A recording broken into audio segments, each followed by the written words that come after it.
Perfect. So, hi everyone. Thank you so much for joining us on yet another webinar, Sharks for Kids webinar.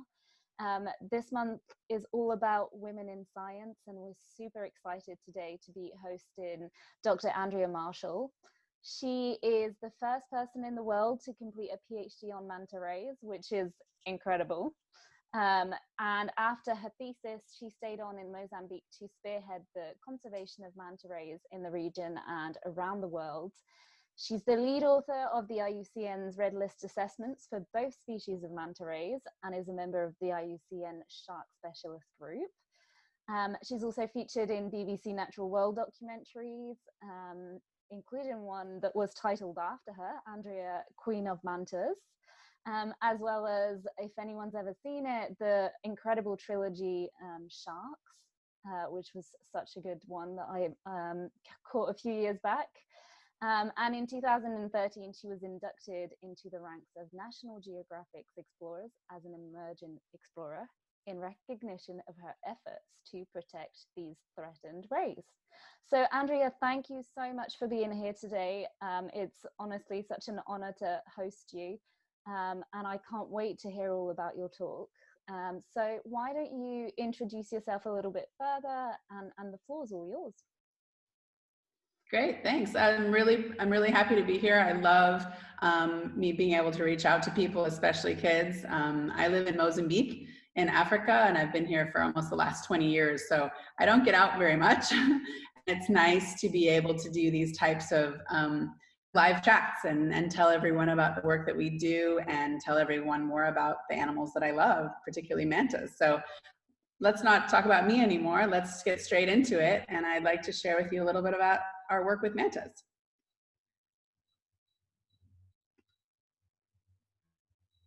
Here we go. Let's see. Uh-oh. Let's see, how do we do this? Play slideshow. Here we go. Hopefully everybody's with me. Yeah? A thumbs up? Let's get a thumbs up from the host so that I know that we're working. Awesome. Yeah, cool. All right. And just before you start, I'm just going to say, if anyone has any questions for Andrea, just put them down in the Q&A section at the bottom of the screen, and I'll get them to her at the end of the talk. I love thoughtful questions, so please think as I'm going along, because I love to be able to answer sort of anything that you want to ask. So I guess I failed to mention that I'm the co-founder for the Marine Megafauna Foundation, which is an organization dedicated to saving our ocean giants from extinction. And that word is confusing to people, megafauna. They want to know what it is, and it's really just these large, charismatic, and often very threatened species. So it can be things like dugongs or whale sharks or whales, dolphins. It's just these large, charismatic animals that are very iconic. But unfortunately, many of these animals face sort of shared threats from fishing pressure, or maybe they don't have babies very often, and it's hard to breed them in the wild. And so these animals tend to be quite threatened. She mentioned that I work for the Shark Specialist Group for the IUCN. And we note that a lot of these species are listed as vulnerable or endangered or critically endangered around the world. So we decided to develop an organization that was dedicated specifically to conserving these animals through sort of pioneering research on them, and also through a lot of education and community work in developing countries. So I do specialize in rays, and I do that because I feel like they're a really understudied group of fish. And, interestingly, they are, in terms of the diversity in the ray group, there's actually more species of rays out there than there are sharks. And they come in all different shapes and sizes and colors, as you can see before you. And they. I'm sorry, we can't see your screen anymore. Oh. I thought I had shared with you. I think it might have been because it got disconnected.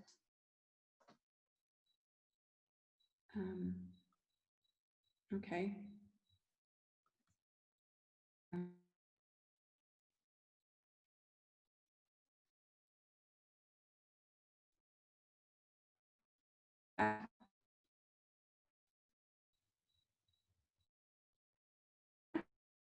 losing you again? Here we go. Yeah. Yep, perfect. Okay. So as I said, they come in all different kinds of shapes and sizes and colors, as you can see before you. And they've penetrated into all kinds of different niches in the ocean. And I just find the group fascinating. And what we're learning is actually rays are even more threatened than sharks these days. There's more sort of threatened species of rays out there than sharks. And so it's really important that people invest in research and conservation for this group as well, even though the sharks are the ones that get more airtime on TV. And so, yeah, I've dedicated my life to studying a lot of these different species of rays. But I'm probably best known for, as she mentioned, my work on manta rays. And for the Marine Megafauna Foundation, I run their global manta ray research program. And I have been doing this work for probably the last 20 years. And that takes me all around the world doing research in lots of different countries. Yeah, it's a dream come true. I've been wanting to study animals in general in the ocean my whole life, but I've had a huge love for sharks and rays since I was about 5 years old. So this is a total dream come true for me. And yeah, I was definitely at your age when I was dreaming of having this as my profession. So, you know, don't ever forget that you can become exactly what you want if you just put a lot of hard work into it. So I kind of want to share a little more with you about why I love mantas, why I fell in love with them, unique, why they're important, and why they are in trouble. So I'll start with why they're unique and kind of a lot of fun facts about them. Manta rays are the largest of any of the living rays. So of all of those species I kind of just showed you and talked to you about, they're the largest of any of them. And they can get up to like 22 feet across from wingtip to wingtip. That's how we measure them, which is pretty big, but it's hard to really understand unless you see like a person next to a ray, a manta ray. So I kind of drop this slide in there just so that you can get some perspective on exactly how large some of these animals are. They're just incredibly big. It almost looks like a flying saucer when they come over your head. It's pretty amazing. Now, like the sharks, we call them, and we're talking about these rays, but they're also fish, technically, and so are sharks. And one of the things that differentiates them from the normal bony fish that we eat is that these are cartilaginous fish. So if you look at a manta from the inside out, and here's a manta, and this is what its skeleton looks like. Just like the sharks, their skeletons are made out of cartilage. So that's the same stuff that's in your ear or the tip of your nose. And that's actually what makes sharks and rays so flexy and wonderful, and gives them such great mobility. You know, you're looking at a manta ray that actually died and sunk to the seabed and was, you know, kind of all of the flesh was eaten away by the fish. So you can just see its skeleton, but you can really cut through any of that skeleton with, you know, just a normal dinner knife, really. So they're very soft.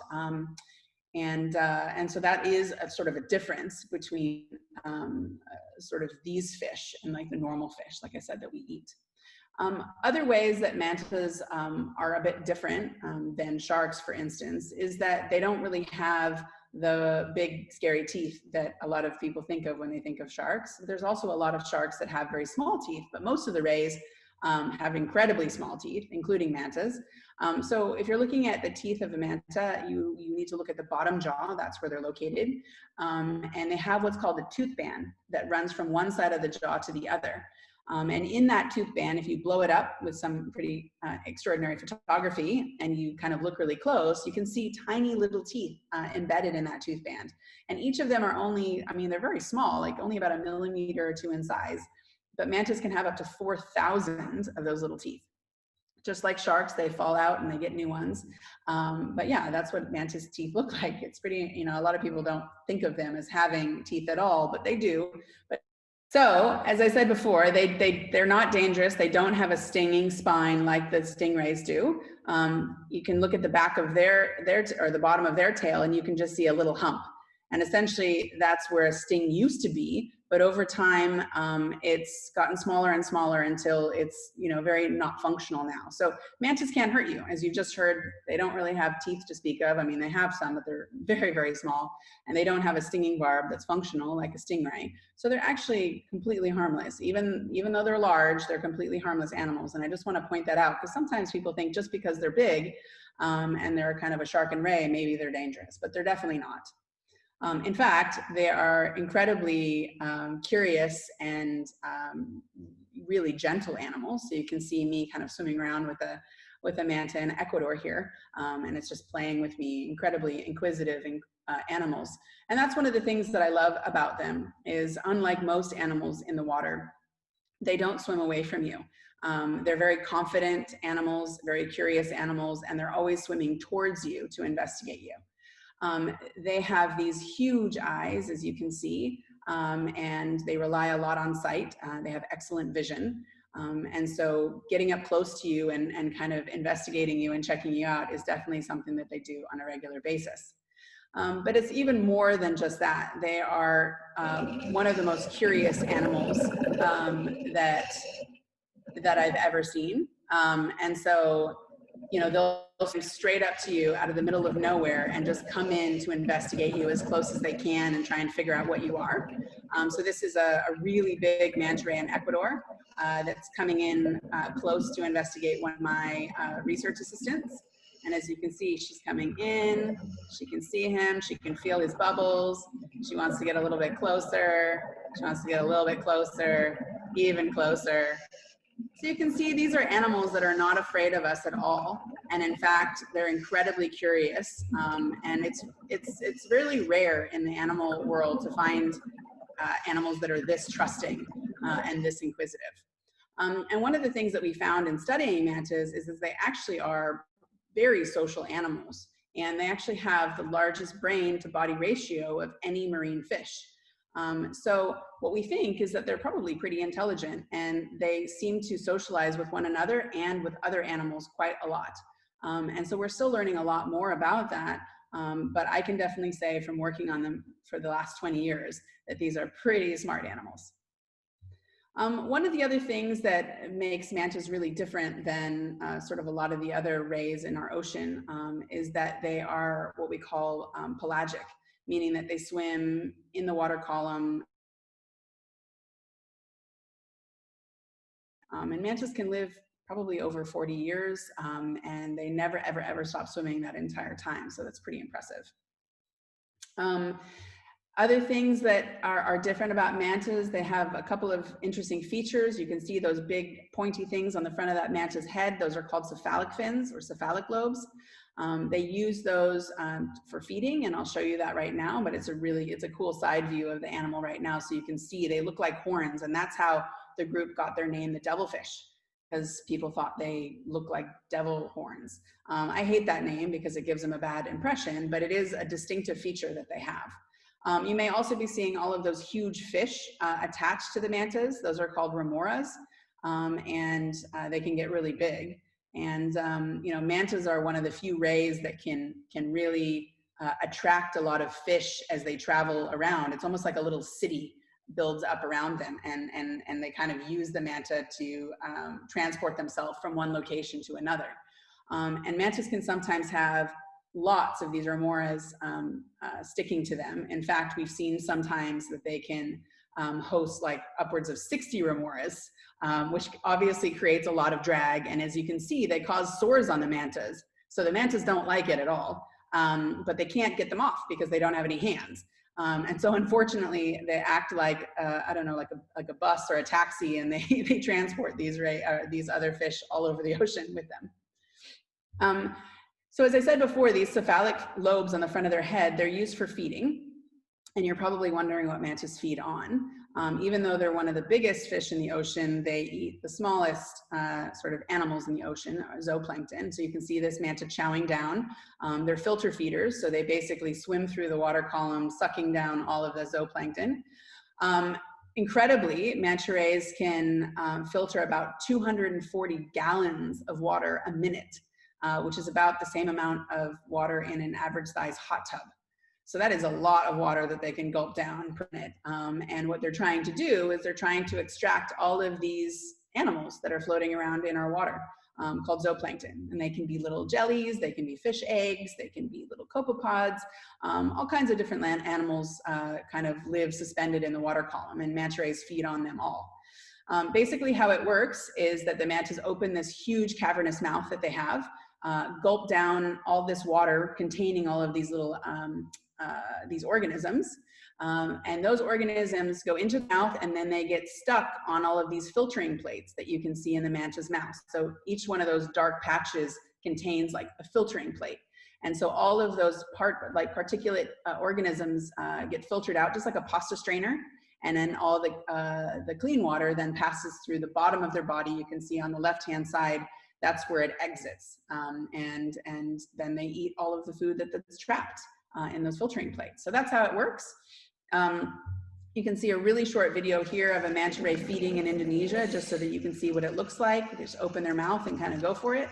Mantas feed at the surface, they feed in mid-water, and they also feed at the bottom at night, which is pretty cool. I've spent the last 20 years trying to learn more about mantas. As you mentioned, I did the very first PhD on them. And now there's lots of researchers around the world doing work on mantas, and we're slowly trying to unravel the mysteries of the mantas, because at first we didn't know anything at all. And one of my biggest questions was always, where do they live and where do they travel? Because we see them for brief moments as divers, and then they move off into the big wide blue ocean, and we have no idea where they go and what they get up to. So about 20 years ago, I started putting these really advanced tags on the backs of them. So just like terrestrial biologists will put radio collars on animals, and shark biologists will put like a fin clamp with a tag on the back of a shark. We put on these small tags, acoustic and satellite tags, on manta rays to kind of find out more about their habits, what they do all day, where they travel, how far they go. And we've learned so much about them over the last sort of decade of doing this. You can see me actually putting a sat tag on. I want to make sure people know that we're not hurting the animals. You can see me deploying one, and you can actually see that they react very little when I put the tags on. There goes one in right now. See, she doesn't react very much. I go and pull on the tag to make sure that it's in there. You see her responding, and then off she goes, and we're able to track these animals. So we've learned a lot by tracking these animals in the different oceans around the world. One of the amazing things that we found is that they travel really far. So they're very migratory, in that they travel really long distances. We've been really surprised to see that they travel like thousands of miles along coastlines, and even move offshore into these hostile, like international waters on a regular basis. One of the things that we weren't expecting, we knew they probably traveled really far, because we see them popping up on all these oceanic islands and seamounts. But one of the things that we weren't expecting is to see how deep they dove, and to realize for the first time that they're really capable divers and incredible athletes. So when we started tagging these animals, which have a depth sensor on them, the mantas started making these extraordinary dives of over 4,000 feet from the surface. And at the time, I think it made them like the deepest diving fish in the world. And now some of the other mobula and whale sharks have even eclipsed those records. But yeah, I mean, it's really extraordinary to see how deep they were diving. And we're still trying to get a handle on why they're doing that, because, it takes a lot of energy to dive down to those depths. And it's really cold down there. It was only about 3 degrees Celsius anyway, 3-4 degrees Celsius. So very cold. Most of the time when we see mantas and are engaging with mantas, they're on cleaning stations. So they do spend most of their life swimming out there in the blue, but they come to reefs pretty much every day to be cleaned by different types of cleaner fish. These cleaning stations, they look just like a piece of reef, but the mantas know that they can come to these specific areas, and a whole host of different species of cleaner fish will kind of rise up from the reef and begin to clean them. It's amazing to watch. It's almost like a car wash, I guess you could call it, or like a little hospital or beauty parlor. They kind of sit there, and all of these little fish attend to them. They can pick off parasites. They can scrape off algal buildup. They can even attend to shark bite injuries, preventing infection from setting in. And mantas can sometimes spend several hours at these cleaning stations every day. It's a great opportunity for us to be able to check out what's going on with the mantas. I love watching it because it's so interesting to see how the different cleaner fish clean. There's so many different types of species that do the cleaning, but one of the most interesting things is that all of the fish seem to do something different. They all seem to clean something different. They all seem to prefer a different part of the manta to clean, perhaps so that they don't compete with one another. But it's really amazing to see all of these little fish attending to the manta, getting busy with their cleanings. This is just a really short video to show what cleaning looks like. You can see a bunch of beautiful yellow butterfly fish cleaning this manta here, and you can just see all of them just going to town on this manta, cleaning its surface. So it just gives you an idea of what a cleaning station looks like, and where we visit. I mean, researchers go every day to these cleaning stations because they're easy to find at these locations, and it's easy to kind of interact with them in these locations as well.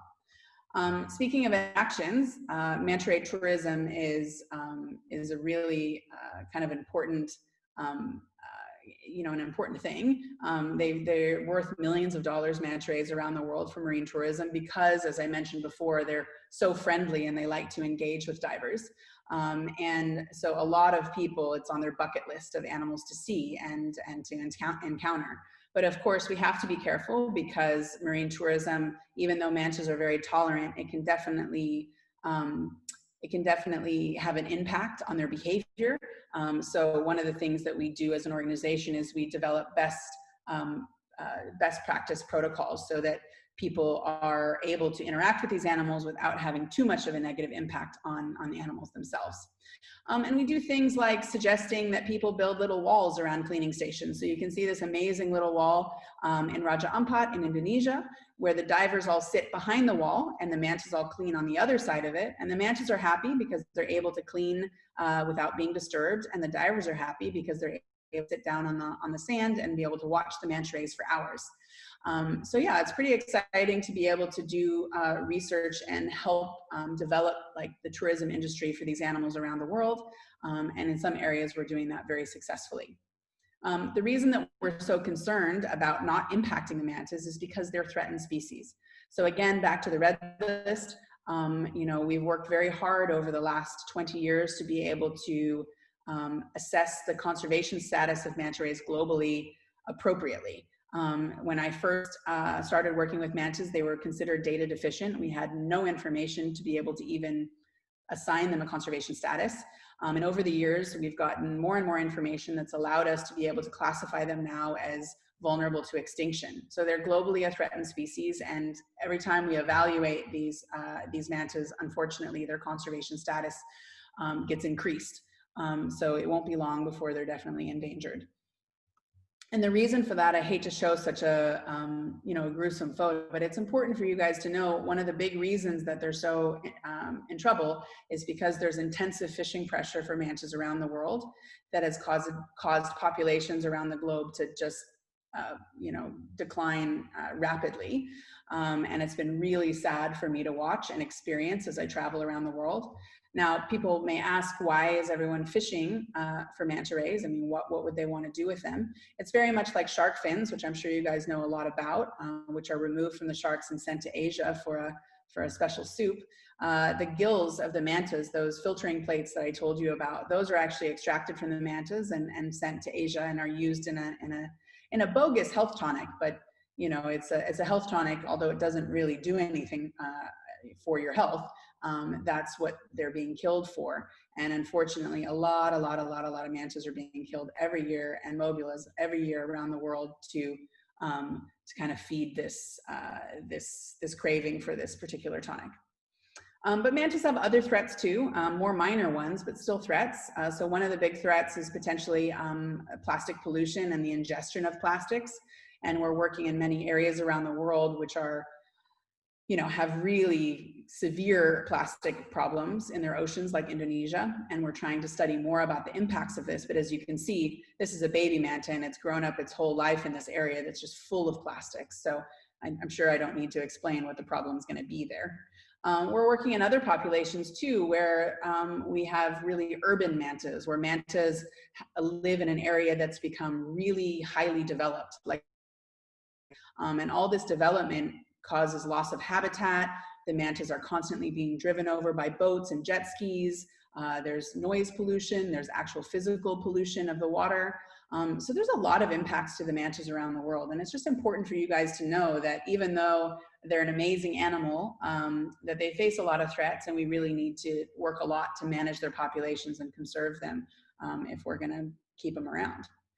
My husband and I have spent, like I said, the last 20 years living and working in rural coastal Eastern Africa, particularly Mozambique. And our job here is to document the manta ray population, but also document the threats to the manta ray populations off this coastline. And we have identified, really the largest populations of manta rays in all of Africa living along this coastline. But unfortunately, we've also documented some of the world's biggest declines. And so, having monitored for 20 years this fishery for manta rays off the coast of Mozambique, we've been able to show a 98% decline in sort of their observations in the last 20 years. And that information is really important because in the blink of an eye, we can lose populations of these animals. Mantas don't actually live in really large population numbers. They easy to wipe them out. It's our goal now is to take this information and to show the government that the populations are in swift decline, try and create some really big protected areas, and then try and bring those populations back to their historical numbers. And that's basically what I'm planning to dedicate the rest of my life to doing, which is saving the largest populations of mantas in Africa. But that's what I'm doing, and that's enough about me. I think a lot of people hear about my work with mantas and they say, well, how can I get involved? And they're surprised to learn that you can get involved. It's difficult for people like myself to do research everywhere and be in the water all the time. It takes a lot of effort to do research on mantas, but you guys can help, and divers around the world can help. So when I was your age, I was getting certified and learning how to dive and learning how to snorkel and free dive. And if you become a scuba diver or a snorkeler, for all of the people out there that do that, and there's millions of scuba divers around the world, they can get involved in what's called citizen science. So the cool thing about mantas and many other species of sharks and rays is that they have these unique spot patterns on them. So every single manta ray has a different collection of spots on their undersurface. You can see a bunch of different mantas here and how different those spot patterns look. It's very similar to if you look at your fingerprint. We call them belly prints, but it's the same sort of concept. Every human has a different fingerprint. Every manta ray has a different belly print. And that means that if you capture that image, an ID image of a manta ray, you can identify that animal for life. And so what we did is we went about creating a global database for mantas. It's called Manta Matcher. And we now are asking divers from around the world to be able to contribute their photos of mantas where you can see that ID image. And in that way, we can do research a lot faster, because instead of having a couple dozen researchers around the world doing work, we can have millions of divers around the world collecting really important data for us and putting it all into a shared database that all researchers can use for free. So we're really excited about this. We're really excited about these open source platforms that are collaborative and where people can get involved. And even if you don't intend to become a manta researcher like me, it doesn't mean that you can't contribute to research and become a citizen scientist. So if you get certified, or if you know someone that's certified, please tell them about the database and consider becoming a diver yourself one day and contributing to these different global databases. It's a great way to spend your time and to have a hobby doing something that really can impact the environment.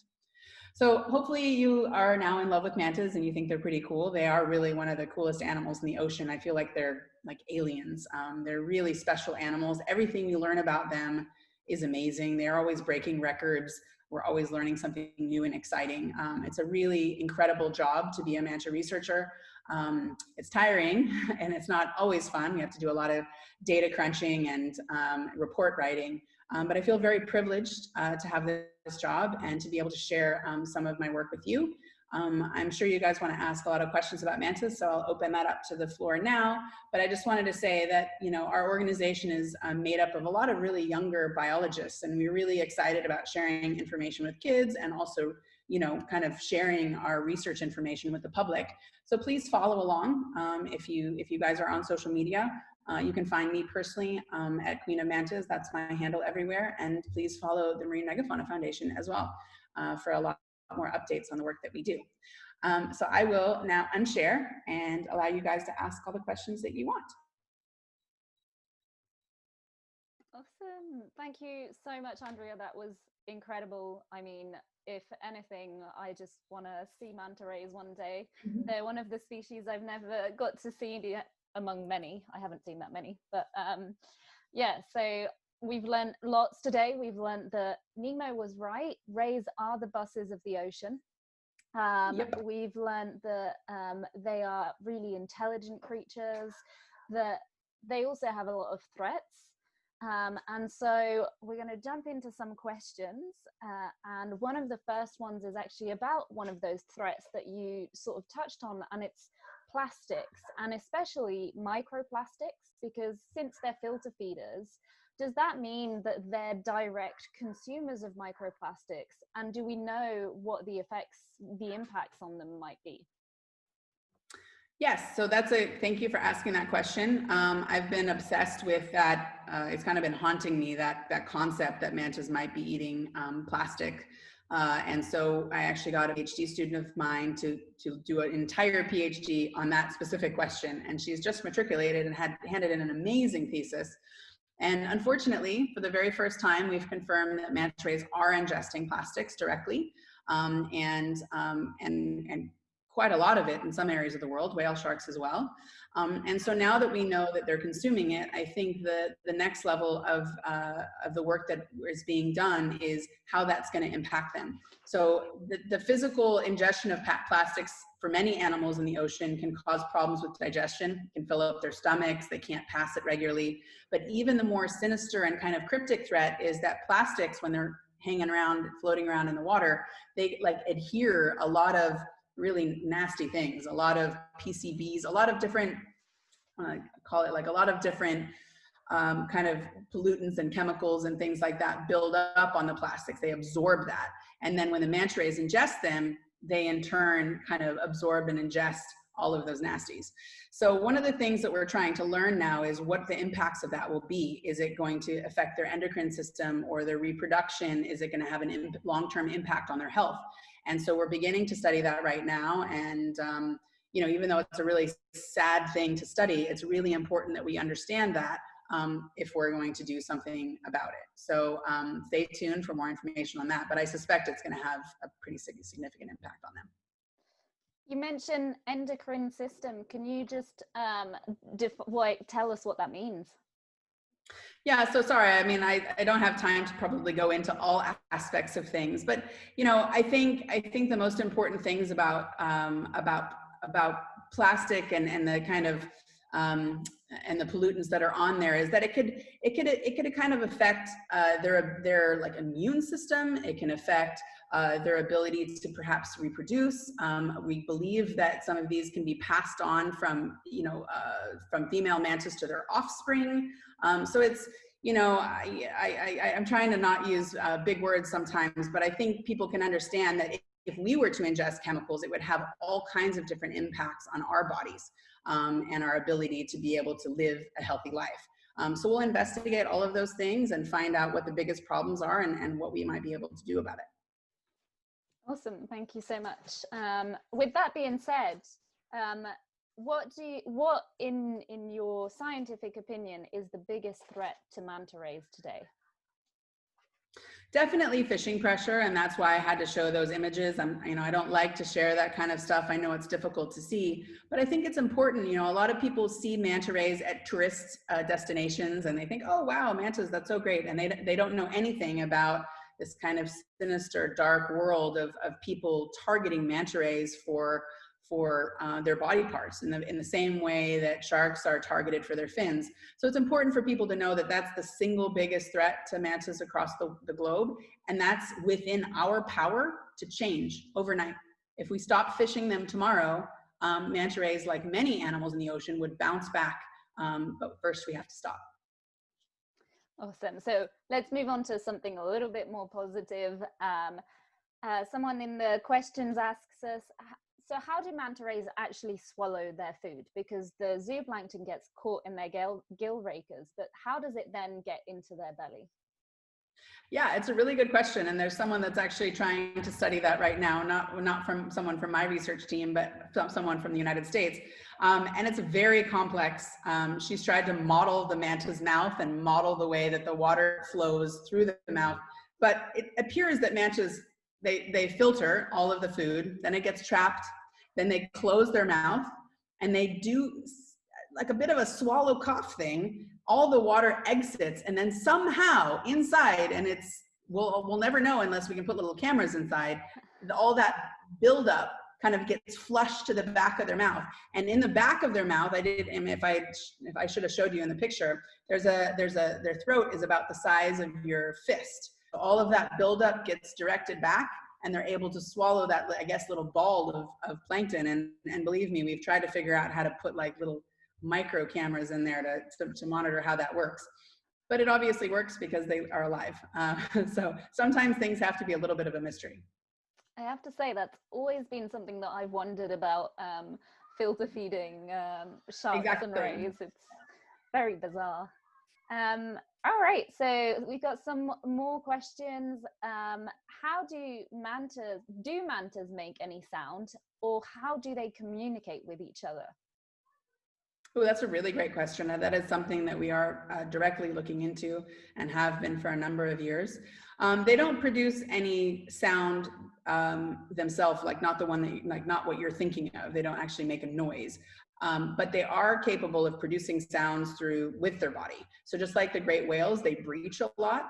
And when manta rays breach, they hit the water with really loud sounds. And we do believe that that communicates, it's a signal to other manta rays. Usually we see them breaching when they're feeding together in mass, or when they're breeding, when there's numerous individuals around kind of mating with one another. So it probably is a signal, and it indicates to other individuals that something's happening or something's going on, or come over here. And that's one way that we believe that they're communicating. But we also believe that there might be a higher level of communication that's happening. And it could be similar to other sharks and other animals in the ocean, where some of their body positioning and some of the gestures that they're making underwater may be communication, and we're busy studying that right now. But whatever it may be, they are obviously able to communicate to one another. And sometimes that's through like olfaction as well. So a lot of times when a female is ready to reproduce, like she'll let off like a chemical cue that will indicate to other males that she's receptive. So even if you can't make noises, there's ways to get your message across as a manta ray, where people can understand what you're trying to say. Well, we've got so many great questions coming through, some about tourism, and actually that is also one question that I wanted to know. So thanks, Michelle. What's a good place, a successful, safe place that you can go swimming with mantas, and what advice do you have for people who want to go and see mantas? Yeah, great, thanks. Because I get asked that question a lot, I actually put like a top 10 on my website. So if you guys check out the Queen of Mantas website, you'll see my top 10 destinations. But everywhere from like Hawaii has a really interesting kind of night dive that you can do with mantas. I'm trying to think of places that are close to like North America. I'm guessing most people are tuning in from there. Florida, we've just discovered a massive population of mantas in Florida. There's not really tourist diving for them yet. But you can go out there and see them sometimes just off the beach. I think some of the best places to dive with mantas are places like the Maldives or Australia. They have really reliable sightings there, clear water. And also they usually have a lot of research groups working there. So those research groups, like my own, have developed like codes of conduct. And so a lot of those places, you also see that the operators are very environmentally conscious and are making sure that they're not impacting the manta rays too heavily. So yeah, if you're looking to see them, those are great places to visit. Great, thanks. And keeping on the theme of advice, we have a lot of kids and young people watching us who maybe would be really interested into going into a career like yours to research mantas or sharks. So what's your advice for them? We have someone in the comments actually asking us, how do you get paid to do your job? Well, a spoiler alert is perhaps that I don't get paid very much. I think people get into conservation in general, and this isn't just manta research, this is any type of conservation. You get into it for the love of it. And to be fair, it's offset by an amazing lifestyle. So, you know, we get to do amazing things, travel to amazing places, and do amazing, really impactful work that you're very proud of. It doesn't, you know, always translate into a big paycheck. But in terms of how to get into it, I think having a really like sound, you know, if you really are science and math oriented, kind of really pursue those. It's very important that you have a solid base in math and science. And I think reading, I mean, you guys have an opportunity. I was telling someone the other day that the kids nowadays have an opportunity that I never had, which is that you have access to the internet. So there's so many resources out there. You can actually have talks like this where global experts will actually tell you about things in a way where when I was young, I couldn't connect with anyone really. So there's a whole wealth of information out there online. And, you know, becoming a diver early, that was a huge secret for me. You know, I started diving when I was 11. So by the time I started becoming a marine biologist, diving was second nature for me. And to be a really good field biologist, you need to be a really good diver. I also started with underwater photography when I was 15. So by the time I was doing my PhD, I could really document what I was doing really well. And I think being able to do that, it gives you an edge as a scientist, but it also gives you an edge as a communicator because you can capture what's happening and share it with everyone. So these are like skills that take a while to build. And if you're kind of doing them when you're younger and they're hobbies for you when you're young, it's going to definitely translate into success when you're older. But I think my single biggest advice is just don't give up. If you're really passionate about it, you know, a lot of times there's going to be obstacles in your way, but everyone that I know that's successful in this field just never gave up. So that indomitable spirit is really important. Yeah, I love that. And for anyone who's wondering about how they can get those skills, scuba diving, and how they can maybe afford to do it, I think it's really important to know that doing things like citizen science that you were talking about, and maybe looking and seeing if there's any scholarships or program near where you live that might run some courses like this is really important because you know, it's just a way for you to get in the door and start doing that. And it's never too late, it's never too early to get started and to do some of those things as well.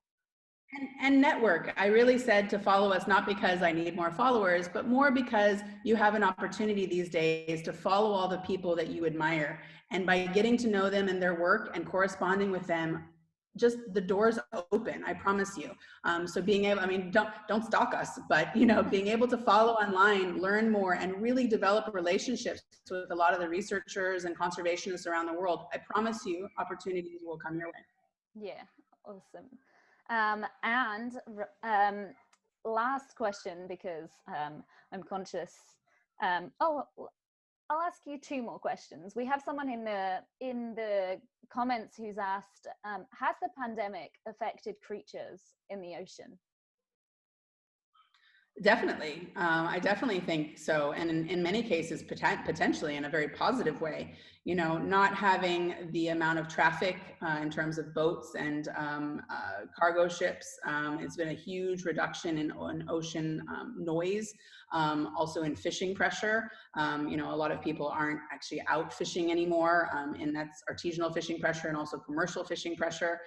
Tourism impacts are way down now. And all of this has happened simultaneously. So all of these different types of threats kind of like ended like at the same time. So I think almost the ocean is breathing a sigh of relief this year. So even though it's been a really difficult year for us, we have to almost be grateful for the fact that it's given the ocean a little bit of a pause and an ability to recover a little bit. Great. Oh my God. There are so many more questions that I'm sure myself and the people out there would love to ask you. But let's finish with this one. And it's, how can the people watching us help manta rays in their day-to-day life? Yeah. So like I said, I kind of throw out citizen science for people who are really excited about maybe contributing to research, but I think all of us can play a role in ocean conservation these days. And that means it'll help the mantas, but it'll also help all of the other animals there. I think the things that you must think about, like when you're growing up now, is the impact that you're having on the environment. You actually have the direct ability to be able to make good choices for yourself. Like that means the food that you put in your mouth, make sure that it's coming from a sustainable like source, especially when it's ocean food from the ocean. It means the clothes that you wear, it means the products that you buy, and you can have a huge impact on your family as well, because the more you learn and the more you educate those that are older than you, because we've been doing things wrong for a long time, the more that you are going to be able to make your family's sort of footprint and impact less. So I really encourage you to be brave, do research, learn more, figure out how we can live more sustainably, and then encourage your friends and your family around you to do the same. That is the single biggest impact we can have as individuals, is making good choices. Love that. Yeah, absolutely. And that's a perfect note to end this on, I think. So, Andrea, thank you so much for joining us, for telling us all about manta rays and your world of manta ray conservation. Again, for anyone who wants to follow you, your handles on social media are Queen of Mantas. Queen of Mantas. Queen of Mantas and Marine Megafauna. Go and click follow, everyone, and check out the website, queenofmantas.com. And you will also find lots more resources on our website, sharksforkids.com, and our social media, Shark Education and Sharks for Kids. We have lots more webinars coming up, so make sure you go and check those out at sharksforkids.com/webinar, and we look forward to seeing you all again soon. Thank you so much for joining us. Yeah. Thanks, Andrea.